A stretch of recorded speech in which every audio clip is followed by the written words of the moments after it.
It's time to take a look at what's happening around Wyoming for Friday, September 6th. I'm Wendy Corr, bringing you headlines from the Cowboy State Daily newsroom, brought to you by Serve Wyoming, Wyoming's Center for Volunteerism and AmeriCorps service for the last 30 years. For volunteer opportunities, visit servewyoming.org. Wyoming residents turned out in force to voice their complaints about the idea of slower statewide mail delivery, but they didn't get as many answers as they had questions. The U.S. Postal Service held an online forum Thursday with the promise of discussing the proposal to move all of Wyoming's large mail processing centers to other states, which will chop $3 billion in costs, but will do so by sacrificing rural mail delivery.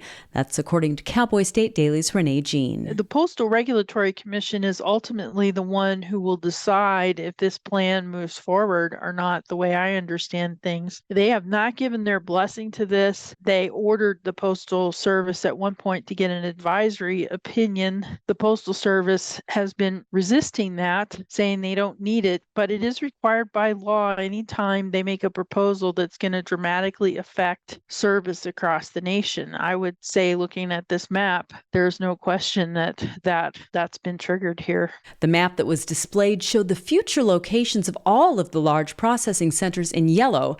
On that map, Wyoming is 100% blue, meaning no part of the state is within 50 miles of a processing center in the proposed new Postal Service system.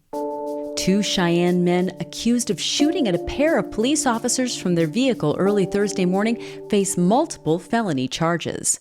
Cowboy State Daily's Claire McFarland reports that by apparent coincidence, just a few hours before their arrest, a man wanted for allegedly firing upon one of the accused shooters earlier this summer turned himself in. So Cheyenne Police Department dispatched these two statements in the same exact moment. One saying, we arrested two guys overnight Thursday on suspicion of shooting at police officers multiple times. And then another saying, oh, by the way, we arrested a third person who is accused of shooting at one of the alleged cop shooters way back in July. The arrest of the third person, 21-year-old Noah Salazar, could not have led to the booking of one of the other shooters, as Salazar turned himself in at about 11 p.m. Wednesday, roughly 5 hours before the alleged shooting spree. U.S. Representative Harriet Hageman believes the surprise guilty plea Hunter Biden gave Thursday to 9 federal tax charges is just the tip of an iceberg that includes his father, President Joe Biden, and Vice President Kamala Harris. Cowboy State Daily's Leah Wolfson reports that earlier this year, Hageman called the Bidens the most corrupt family in a position of power in U.S. history. So when it comes to the Biden family, she believes the family and Vice President Kamala Harris are rife with corruption, and that this is just one step in that occurring. Biden is also facing a number of other charges. This opens him up to 17 years in prison and a fine of up to $1.3 million. This is on top of the possible sentence of 25 years he could face after already being convicted for lying on a firearms application in June. The plea came after Biden told his legal team that he did not want to subject his family to another trial like the one that was held in Delaware 3 months ago, where he was convicted on 3 felony gun charges. The plea deal did not come in exchange for a sentence reduction. Guzman Energy, LLC, a Denver-based wholesale power provider with some financial backing from an heir of billionaire Sam Walton's retail empire, is looking to displace legacy energy suppliers in the western U.S. Cowboy State Daily's Pat Mayo reports that Guzman, which has a tiny slice of deals in place in rural Carbon County, is taking aim at regional strongholds in smaller communities that oftentimes pay high rates locked in with long-term contracts for power produced by coal-fired generation plants. The reason Guzman has caught my eye, at least, is that they've been stepping in and cutting deals with a lot of these co-ops, that distribution electricity co-ops that have broken away from Tri-State Generation and Transmission Association, creating a lot of controversy too, I might add. And one of the entities that they supply power to is based in the northern Colorado area, and that territory extends into southern Carbon County in Wyoming here. Generally, rural power customers pay an average of 4.4% of their income toward energy bills versus a national average of 3.3%. After the Fish Creek fire lapped at the borrow ditches along Togety Pass and prompted its closure Monday night, the mountain stretch of highway is set to reopen Friday morning.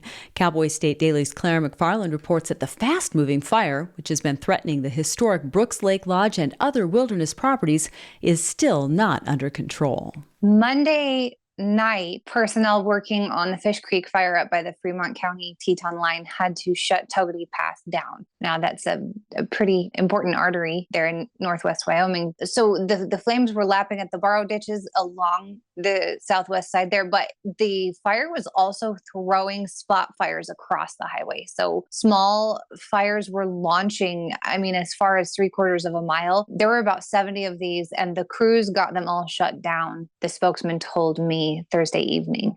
The lightning-caused Fish Creek fire was sparked 3 weeks ago and has grown to nearly 19,000 acres. In northeast Wyoming, 5 more large fires are largely contained. And now let's take a look at today's weather with Cowboy State Daily meteorologist Don Day. Pressure building into the Rockies. We're going to have a very quiet stretch of weather today through the weekend. Real comfortable temperatures, mostly in the 70s and low 80s today. A bit warmer, a lot of 80s for the weekend.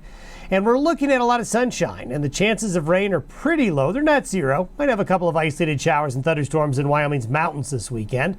If you're headed to the Cowboy game in Laramie Saturday afternoon, kickoff temperatures will be in the 70s. Sunshine, about a 10 or 20% chance of a thunderstorm. Otherwise, great football weather for the home opener. You can get Don's full forecast on the Cowboy State Daily website. I'll be back in just 15 seconds with more news. Your attention is precious. That's why Blue Cross Blue Shield of Wyoming works hard to make navigating your health care easier. Because having the right health insurance means not having to think about it, letting you focus on you. That's the benefit of Blue. With 4 months left in 2024, the number of suicides, fatal auto crashes, and killings in Natrona County are, quote, through the roof. Categorized as unnatural deaths, Coroner Jim Whips told county commissioners this week that those types of deaths are already on pace to make this year one of the county's worst. That's according to Cowboy State Daily's Dale Killingbeck. Suicides are at 20, which is 2 under from last year. He's seeing 5 homicides already this year and accidents. And one thing that he talked about was the number of young people, 20s and 30s, that are dying of alcoholism. And he was concerned about that. In Campbell County, in the northeast part of Wyoming, Coroner Paul Wallum said he has seen an increase in unnatural deaths in 36% of the cases he's dealt with, but a large proportion of those statistics are due to a plane crash that killed 7 people in July. A top executive of St. Louis-based Peabody Energy, which has produced 41% of the coal mined out of the Powder River Basin this year, told a New York City investor conference Wednesday that the company is creating value through stock buybacks. The announcement comes at the urging of a hedge fund in Texas that bought nearly 10% of the company 2 weeks ago. That's according to energy reporter Pat Mayo. It's creating value for Peabody, what the hedge fund is doing, and it's the catalyst for all of this. And if you're a shareholder, you're probably going to notice the price of the stock is going up. You may even see some assets being sold, which is why I'm kind of watching this closely. Would that mean like the North Rochelle Antelope mine would be sold? Who knows? The North Antelope Rochelle mine, located about 65 miles south of Gillette, is the largest and most productive coal mine in the world. A Gillette man who kidnapped a 14-year-old girl's sexual abuser last year was sentenced between 9 and 10 years in prison, while the man he kidnapped got between 10 and 14 years for molesting the girl.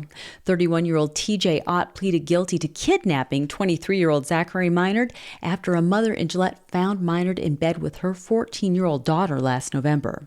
According to Crime and Courts reporter Claire McFarland, the fact that Ott was given such a harsh sentence has raised the ire of some who feel he was somewhat justified in his actions. A lot of Wyomingites reading the story, saying things on social media are we're actually upset that he was given close to a decade at all, saying, Cowboy Justice. But another important component of the story is that Ott was also convicted for a 3rd-time felony-level possession of methamphetamine around the same time. For the meth possession, Ott was given a 3 to 5 year prison sentence, but the judge layered it concurrently or simultaneously with his kidnapping sentence. And members of the Good Guys Rod and Custom Association, behind the wheels of about 20 jaw-dropping restored works of rolling art cruised up to the Wyotech campus from the Denver metro area this week. They gathered for a small car show exclusively for Wyotech students. Cowboy State Daily's Mark Hines said the show was intended to inspire the students toward careers in hot rod and custom car building. Maybe your dad had one of those, square-shaped 1970s Chevy pickup trucks. Those things are in huge demand right now. If people can find one that's been rebuilt or restored, they'll pay big bucks for them. So it's not just something that people do in their spare time. It's something that these Wyotech students could possibly go into as a rewarding and really a lucrative career, rebuilding or restoring cars for people that want to custom order. Thursday's event at the Wyotech campus was an opportunity for the entire student body to get a peek into the world of hot rods and custom builds. And that's today's news. For a deeper dive into the people and issues that affect Wyoming, check out The Roundup, conversations with the most interesting people in the Cowboy State. A new episode drops tomorrow when I have a conversation with noted Wyoming outdoorsman Paul Ulrich. You can find the link on our website, on our YouTube channel, and wherever you get your podcasts. And of course, you'll find it in our free daily email newsletter. Thanks for tuning in. I'm Wendy Corr for Cowboy State Daily.